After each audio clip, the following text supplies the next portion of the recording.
Добро вечер, ги гледате собраниските вести. Во собранието денеска седници одржаа комисиите за еднакви можности на жените и мажите, за економски прашања, труд и енергетска политика, како и законодавно-правната комисија. На првата седница на Комисијата за еднакви можности на мажите и жените се одржа јавна расправа на тема спречување и заштита од насилство врз жените и семејното насилство.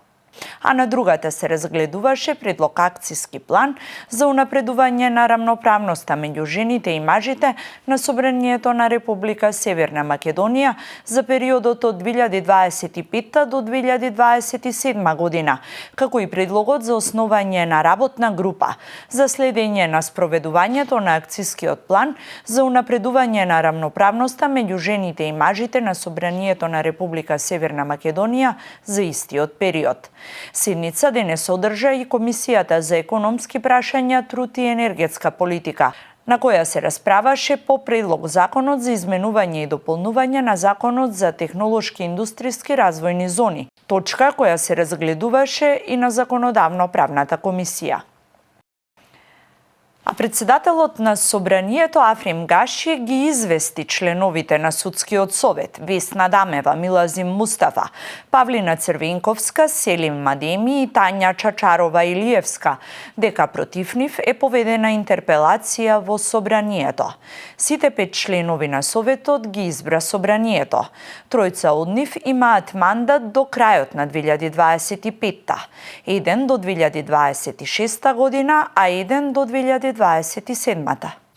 Во однос на интерпелациите поднесени до членовите на Судскиот совет избрани од Собранието, ве известуваме дека се испратени до членовите на Судскиот совет на кои се однесува интерпелацијата. Постапката за интерпелација е иста за сите носители на јавни функции, стои во информацијата од Собрание. Според член 46 од деловникот на Собранието, субјектот против кој е поднесена интерпелацијата има право да поднесе писмен одговор до председателот на Собранието, најдоцна во рок од 15 дена од денот на приемот на интерпелацијата. Без разлика дали ќе се одговори или не, членот 47 предвидува дека по 15 дена интерпелацијата мора да биде ставена на дневен ред на првата пленарна седница. Според овие рокови, очекувањата се дека седницата на која ќе се расправа за интерпелациите ќе се одржи на почетокот на март. Интерпелациите за 5 членови на Судскиот совет доаѓаат откако Собранието не го одобри годишниот извештај за работа на Судскиот совет. Во поднесените интерпелации се наведува дека членовите не ги исполниле во целост своите обврски, не биле внимателни или го нарушиле имиџот на судиите, ја уништиле довербата на граѓаните во судскиот систем и правно-законодавниот систем во целина.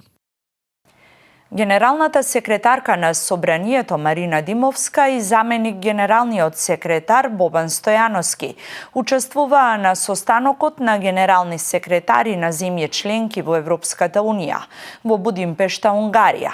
На состанокот учествуваа делегации од парламентите на земјите членки на Европската унија, земјите кандидатки, Европскиот парламент и од парламентарното собрание на Советот на Европа. Учесниците ги поздрави председателот на Националното собрание на Унгарија Ласло Ковер. Се осврна на изминатото председателство на земјата со Советот на Европската унија, со посебен акцент на приоритетот за проширувањето, кој, како што посочи, за Унгарија е од особена важност и истиот треба да продолжи да биде кредибилен и заснован на заслуги. Во првиот панел беа представени програми за граѓаните во различни возрастни групи, креирани за парламентарна демократија, улогата на парламентите за информации за правата на граѓаните, нивната поголема вклученост во политичките процеси, како и новите алатки на модерната технологија за информирање на јавноста. Во рамките на овој панел, Димовска зборуваше за програмите на парламентарниот институт, дизајнирани да потикнат подлабоко разбирање на демократското владење и да ги охрабрат младите да бидат силен глас во политичките процеси од рана возраст. Во вториот панел, посветен на меѓусебната соработка. Парламентите на земји членки на Европската Унија и земјите кандидати ги представија заедничките активности со апел за проактивен пристап за искористување на достапните фондови за уште подинамична размена на парламентарни практики. Димовска ги информираше своите колеги за успешните собраниски проекти со голем дел од парламенти на земјите членки на Европската Унија, низ кои во пракса успеавме да примениме низа искуства, со што ги потврдивме придобивките од овој начин на заемна соработка. Таа побара понатамошна поддршка од парламентите на земјите членки на Европската Унија да ги постигнеме стандардите потребни за парламент на земја членка на Европската Унија.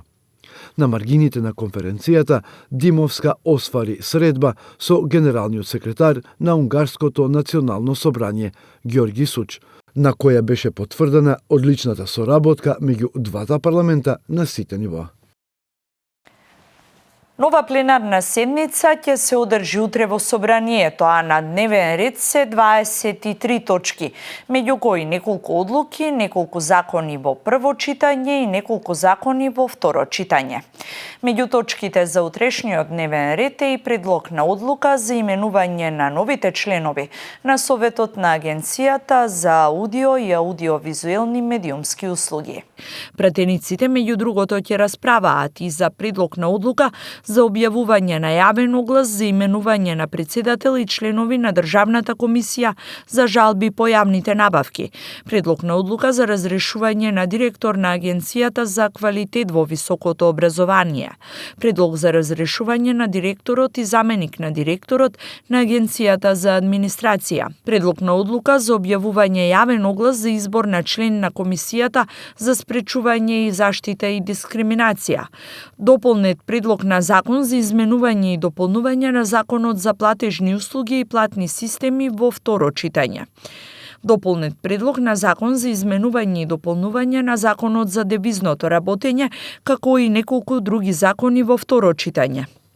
Пратениците ќе расправаат и за предлог на законот за изменување на Законот за складирање и заштита од запалните течности и гасови, предлог на закон за изменување и дополнување на Законот за патните исправи на државјаните на Република Северна Македонија, и двата во прво читање, предлог на закон за изменување на Законот за меѓународна и привремена заштита, предлог на закон за изменување и дополнување на Законот за електронските комуникации, како и предлог на закон за изменување и дополнување на Законот за технолошки и индустријски развојни зони, сите во прво читање.